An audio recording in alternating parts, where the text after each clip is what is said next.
बिस्मिल्लाहिर्रहमानिर्रहीम। Hello and अस्सलाम वालेकुम। मैं हूँ हिना अजमीन, तो वेलकम करती हूँ आपको अपने चैनल पर और साथ में आपका शुक्रिया अदा करती हूँ क्योंकि आपने अपना कीमती वक्त निकाला मेरे वीडियो को देखने के लिए। सनम जावेद का 5वीं मुकदमे में गिरफ्तारी का मामला, मुश्किलें आसान ना हो सकी। अदालत ने ज़मान पार्क के बाहर पुलिस पार्टी पर हमले के मुकदमे में सनम जावेद के जिस्मानी रिमांड में 3 रोज़ की तौसीह कर दी। अदालत ने पीटीआई सोशल मीडिया एस्कॉर्ट्स सनम जावेद के जिस्मानी रिमांड पर 3 दिन की तौसीह कर दी। सनम जावेद को 3 रोज़ा जिस्मानी रिमांड मुकम्मल होने पर अदालत में पेश किया गया। इंसदाद दहशतगर्दी अदालत के ड्यूटी जज अरशद जावेद ने पुलिस की जिस्मानी रिमांड की दरख्वास्त पर समाअत की। पुलिस ने सनम जावेद के मजीद जिस्मानी रिमांड की इस्तदा की। अदालत ने सनम जावेद की मजीद 3 दिन की जिस्मानी रिमांड मंजूर कर ली। गुज़श्ता समाअत पर प्रोसिक्यूटर ने अदालत को बताया कि सनम जावेद और दीगर कारकुनों ने ज़मान पार्क के बाहर पुलिस पर पेट्रोल बम फेंके। पीटीआई कारकुनों ने ज़मान पार्क में डीआईजी पर तशद्दुद किया गया।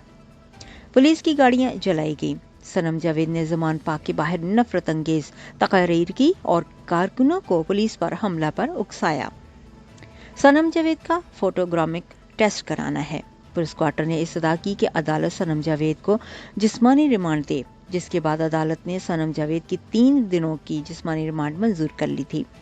सनम जावेद पर रेसकोर्स पुलिस स्टेशन में पुलिस पर पेट्रोल बम फेंकने का इल्ज़ाम है, जिसकी 9 नवंबर को कैंट कचहरी की मकामी जुडिशल अदालत ने 9 मई के वाक़यात में ज़मान पार्क में पुलिस पार्टी पर हमले के इल्ज़ाम में दर्ज मुकदमे में गिरफ्तार सनम जावेद को 2 रोज़ा जिस्मानी रिमांड पर पुलिस की तहवील में दे दिया था। जुडिशल मजिस्ट्रेट की अदालत ने जिस्मानी रिमांड ख़त्म होने पर मुलज़िमा सनम जावेद को दोबारा पेश करने का हुक्म दिया। पुलिस ने अदालत को आगाह किया कि सनम जावेद को ज़मान पार्क मुकदमा में नामज़दा किया गया।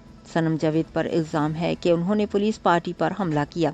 वाज़ेह रहे कि सनम जावेद की ये 5वीं मुकदमे में गिरफ्तारी अमल में लाई गई है। जाने से पहले अगर आपने मेरे चैनल को अभी तक सब्सक्राइब नहीं किया तो प्लीज़ काइंडली कर लीजिएगा और जी हाँ, अपना बहुत सा ख्याल रखिएगा। हमेशा खुश रहिएगा। नेक्स्ट वीडियो तक के लिए मुझे इजाज़त दीजिएगा। अल्लाह हाफिज़।